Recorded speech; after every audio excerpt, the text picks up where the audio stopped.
Welcome to This Week in East Brunswick. Sam's Club opened Tuesday. This week we'll hear from local officials about the shopping club's impact on the community. Amy Fisher visits Warnsdorfer School to speak with students against dangerous decisions.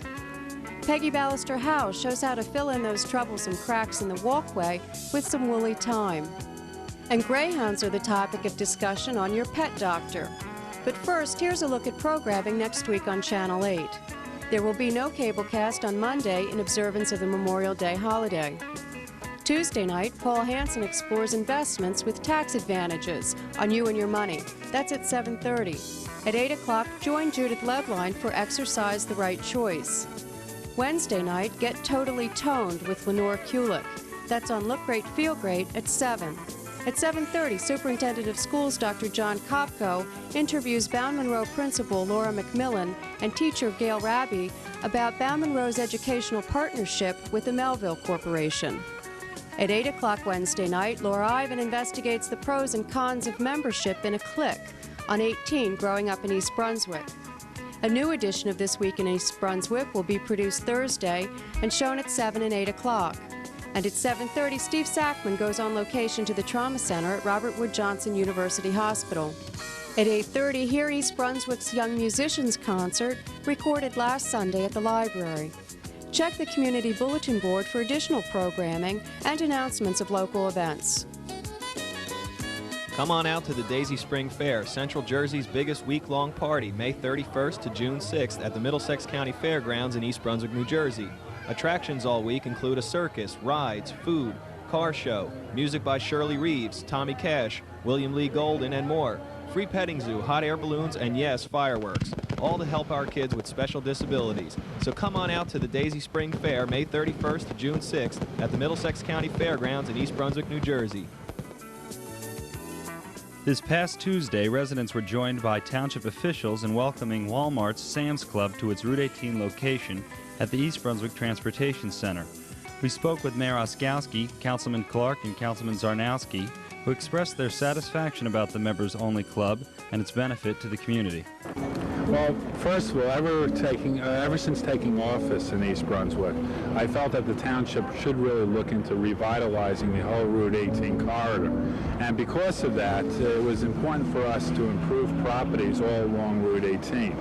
Many new tenants are coming into this area. We're doing various improvements to the whole Route 18 corridor, including the jug handle and also other traffic improvements such as the signalization.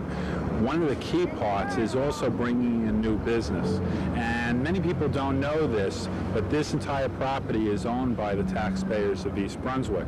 And what it will do is, number one, it will bring a viable store to this area, something that residents really do want in this area, and something that will improve the value of this real estate.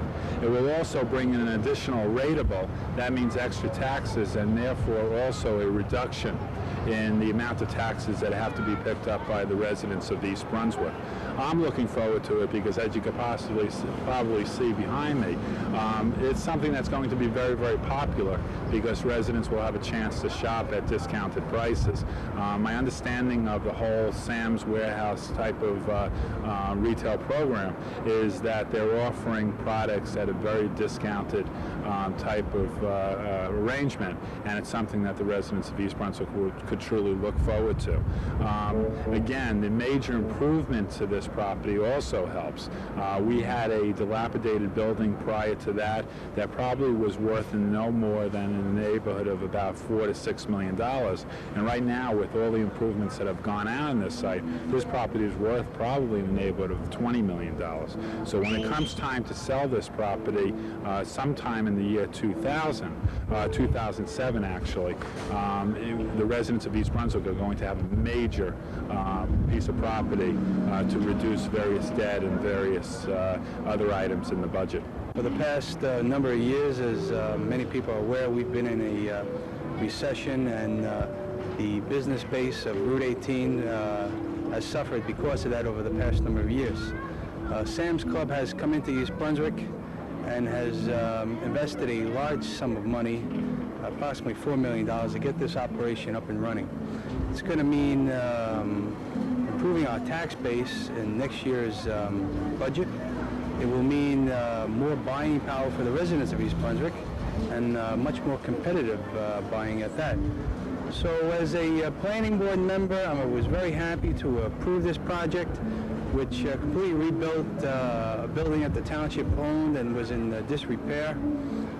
In the 20-year or next 10-year period, I believe, we're going to be the sole owners of a newly improved building.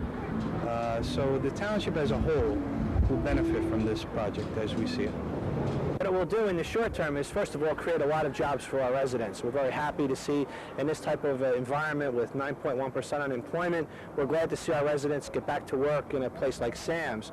Second of all, a lot of improvements were done by the Walmart Corporation to improve this building. Number one, they put in an entire new air conditioning system. Number two, they rebuilt the entire building from scratch to meet their needs.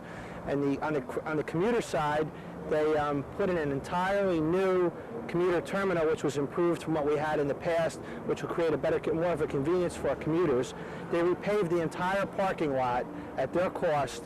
They put in major traffic improvements to the area, which will benefit all the residents of town and hopefully alleviate the traffic that will be caused by the increased flow in this area. Second of all, it will increase the tax base in our town, provide more revenue for the township coffers, and it will provide our residents with a better place to shop and, I guess, more of a variety. And by bringing in additional people to this area to shop, we feel in the long run it will help all the businesses in this community benefit through the increased traffic flow of customers coming into the area. So it'll be a short-term gain for Walmart and it'll be a long-term gain for our community. Hi, I'm Amy Fisher, and today I'm at Warnsdorfer School along with another visitor who is Karen Toth, the school nurse at East Brunswick High School. Karen, what are you doing here today? Today I brought a group of S.A.D. students who belong to Students Against Dangerous Decisions. Part of the group is called S.A.D. Speakers, and we are visiting the various elementary schools and helping them teach with the drug curriculum. Here's looking at U2000. How did this all get started? Got started because last summer I went to a workshop at Rutgers University. It was sponsored by Johnson & Johnson, and it was a school nurse fellowship. And we received a grant, and I decided to use my monies towards educating students, high school students, to teach elementary students. This is a fourth grade class. The fourth grade curriculum for Here's Looking at Youth 2000 encourages cross-age teaching. So when Karen told me that she had this group and wanted to do it, it's a perfect time. We're talking about consequences, and we're just about finished with a 10-week curriculum on making decisions about not using drugs. So the high school students are really an important part of our curriculum. That teeth turned yellow and looked really disgusting, and we don't want to walk around with yellow teeth. People won't like you anymore, and you would smell bad. Yeah, you smell terrible. What did you learn? That if you smoke, you'll lose all your friends, and you won't have any. You wouldn't lose all your friends, but a lot of your friends that don't smoke, they find it disgusting, right? What did you learn? Say like you went to a counseling program if you were drinking. At the counseling program, what would they really be able to do to you? I know they would like talk to you and things like that, but how would they really be able to convince you not to drink anymore? Well, it's all up to the person in the program. They get to talk about their problems, and it should help them realize what alcohol is doing wrong for them, and maybe it'll help make them stop. I was trained and I entered S.A.D. when I got into high school, Students Against Dangerous Decisions, and we work with kids to help them understand. What year are you in school? I'm a sophomore. And what's the best part about doing this for you? I want to help educate kids on what alcohol and drugs and other dangerous decisions how they can affect them, and I don't want them to be in trouble when they get older, so I want to help them. How are you being received by the younger students? I mean, are they glad to see you, or do you enjoy being here? Yeah, they're they're talking back to me, so I think that they're into it too. Okay. Do you like these programs, these visits? Yeah, I like. It helps us to make a decision about the drunk driving and dangerous decisions. I like it because they're teaching us about drugs and we might need it in the future, And I think that everybody here, because of what they said, it's really going to help us in the future. Do you think it's interesting to be taught by high school students? Yeah, because they're older and they're like a role model when they come to our school.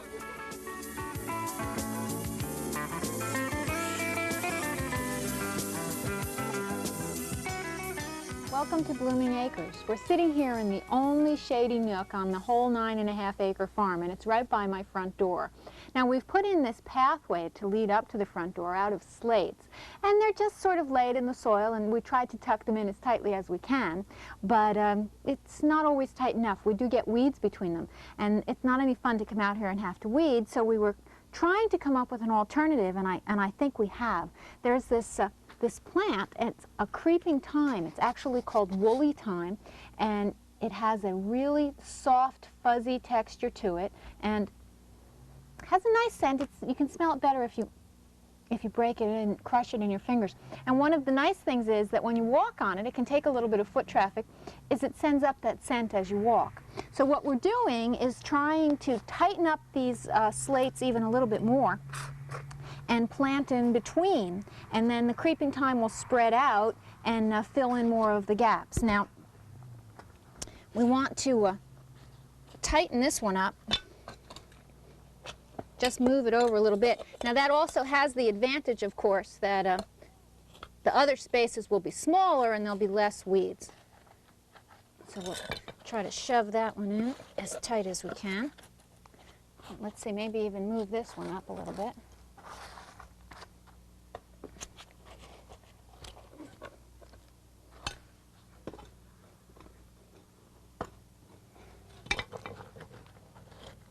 Okay, that gives us another couple of inches down here.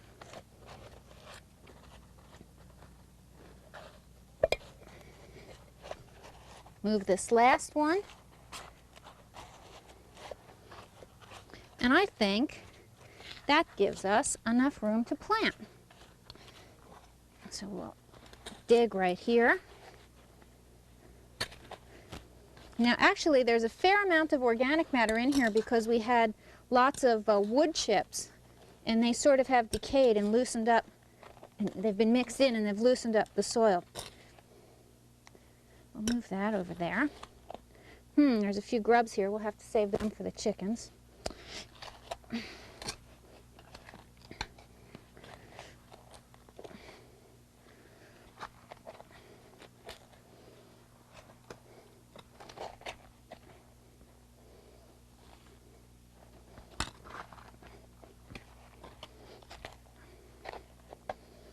Okay, I think that should do it.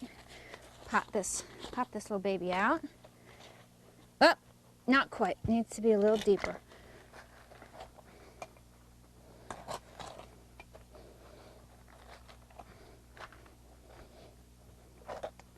Okay. There we go. We'll just pack the soil back in around it, and hopefully it'll outcompete the weeds. We'll see you here next week at Blooming Acres. Bye-bye.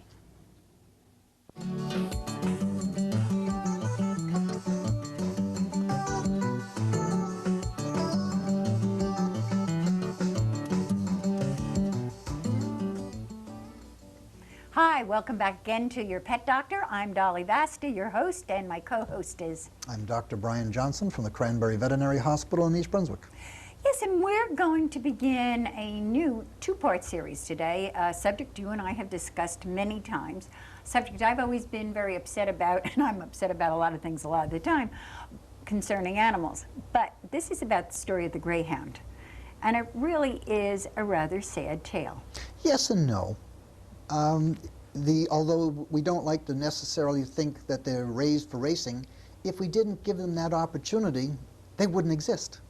Well, that's true, but they're raised for racing. But you know as well as I do that when the racing days are over, and that may be only 2 years, it's a very short span of time, they are put to sleep. Except now we have an alternative. Yes, which is what we're going to be talking about today, and that's adopting greyhounds and what adopting greyhounds is all about, and a little bit about greyhound history. So you're our historian for today. You The start. Greyhounds are an interesting breed. They're one of the oldest established breeds and actually go back in recorded history over 4,000 years. They were seen in pictures in the tombs of the pharaohs in Egypt, and they are probably one of, if not the oldest established breed of dog, and were so highly thought of that they were, the birth of a Greyhound puppy was second only to the birth of a son. That goes back into the Egyptian times. Well, it's pretty good, though. You know, I mean, let's face it, that's honest, isn't it? Yep. Now, in this country, they were first introduced in the 1800s, but they were introduced as hunting dogs because the farmers would lose a lot of their crop to the wild rabbits.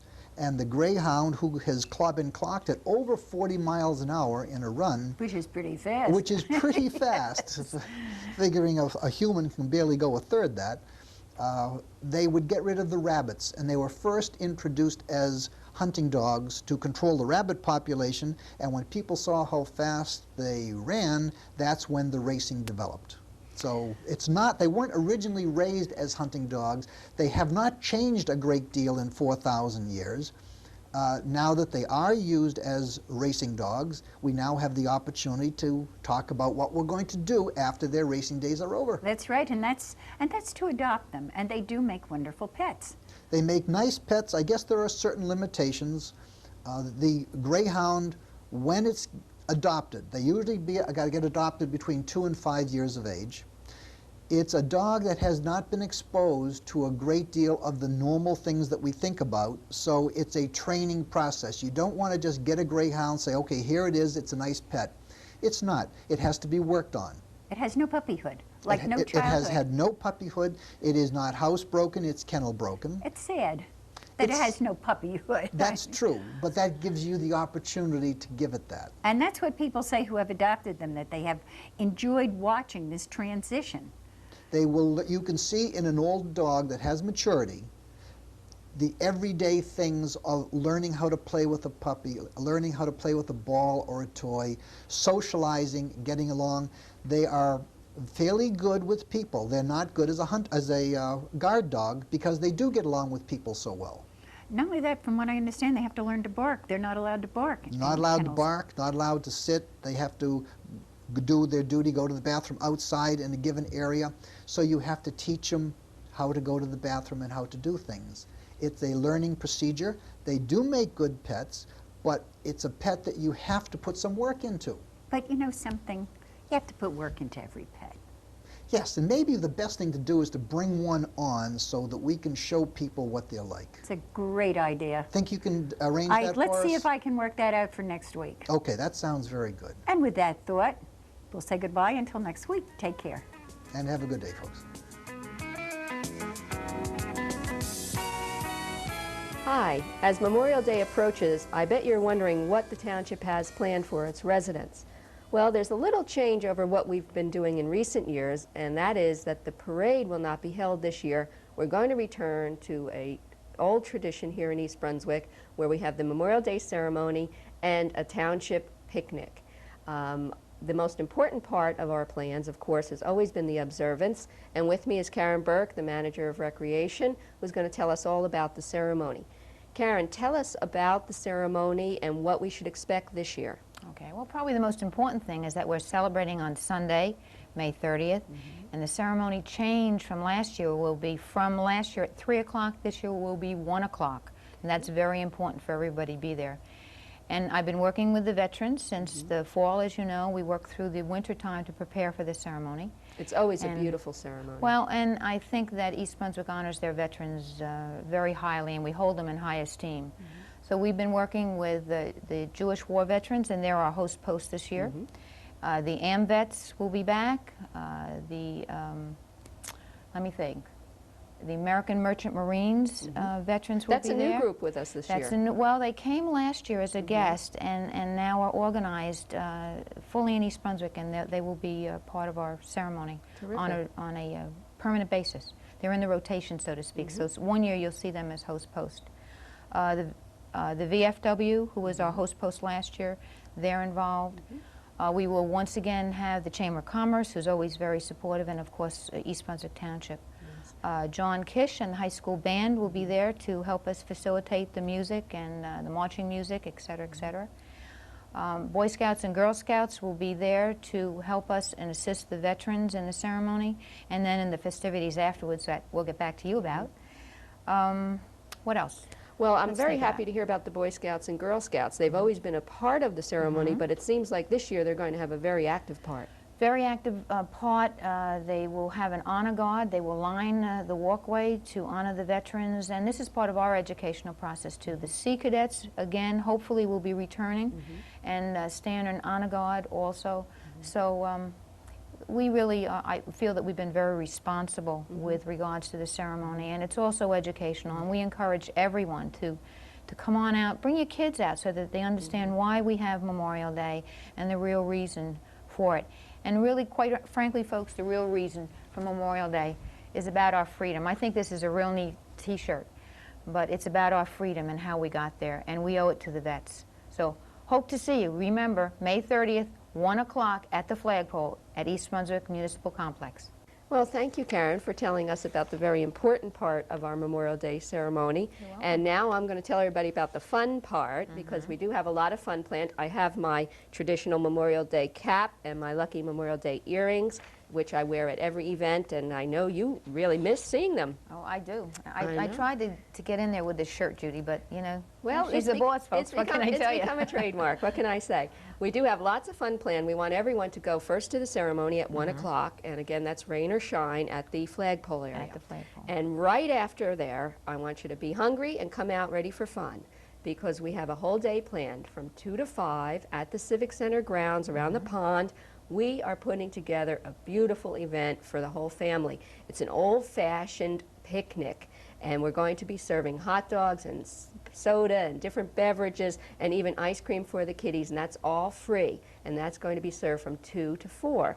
And the Boy Scouts and Girl Scouts are going to help us to serve our handicapped visitors and our senior citizens and our veterans groups to make that a little bit more enjoyable for them.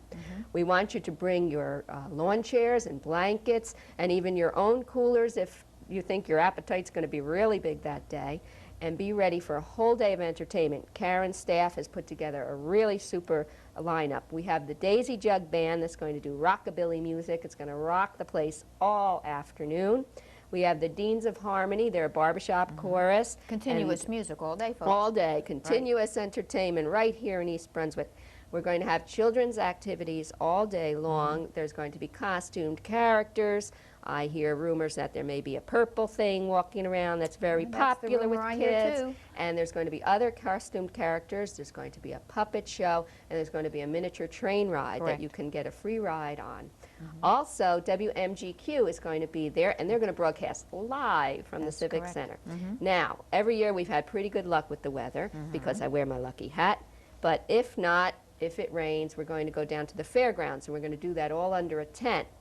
And the reason why we can go down there under a tent is because the next day is the Daisy Fair. Correct. And everybody in town comes out to the Daisy Fair, whether they come to visit and spend lots of money or if they come out to help. And the Daisy Fair will run from May 31st to June 6th. Correct.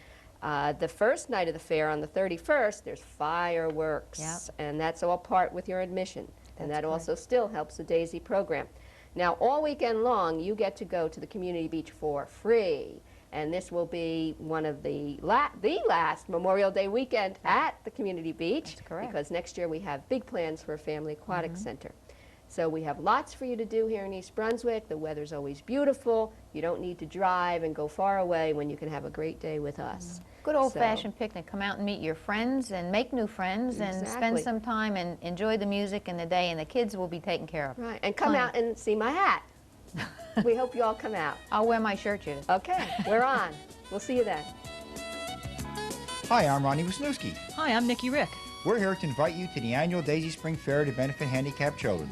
The fair will be held at the Middlesex County Fairgrounds from Monday, May 31st through Sunday, June 6th. We have a great lineup of stars and attractions, especially the fantastic fireworks display on Monday, May 31st at 9:30 p.m. Rides, games, food, crafts, circus, petting zoo, and country music stars will be just a few attractions all week. See you there. Our usual council coverage on This Week in East Brunswick will be shown as a separate program on alternate weeks. On weeks which the council holds action meetings, look for Council Update at 6:30 and 8:30 p.m. on Thursdays and at 1:30 p.m. on Saturdays. This 15-minute update will be hosted by Sharon Cornitas and will feature an interview with a different councilman each show. The program begins with Council President Dave Zarnowski this week, bringing residents information from the Township Council action meeting of May 24th. Look for council agenda meeting reviews on This Week in East Brunswick as in the past.